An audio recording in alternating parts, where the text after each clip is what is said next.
Бүлгийн хурал дээр Нямбатар дарга их тодорхой хэдэн зүйлийг танилцуулсан.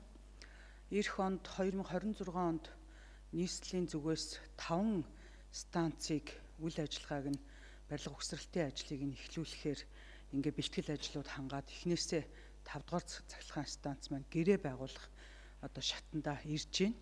За тэгэхээр ер нь бол зүгээр шулуухан хэлэхэд Монгол улсад тэр дундаа нийт хүн амын дийлэнх нь байгаа энэ нийслэл Улаанбаатар хотын энэ цахилгаан дулааны асуудал бол уу шугамдаа бол одоо салбарын яамтай шүү дээ.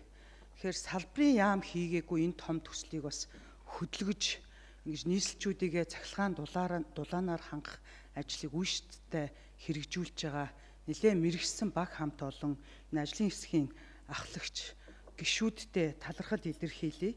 Тэгээ төлөөлөгчийн хувьд зүгээр нэг маш тодорхой нэг л саналыг цаашдаа бүх одоо станцууд дээр анхаарч үзээсэй гэж санал хэлэх гээд байна. Тэрний үг гэхээр бид цаашдаа байгаль орчинд ээлтэй байх, тэр дундаа хүлэмжийн хийг бууруулах чиглэлээр онцгой анхаарал хандуулж цаашдаа энэ дээр чанарын ахицуудыг жил болгон одоо сайжруулж ажиллах ёстой.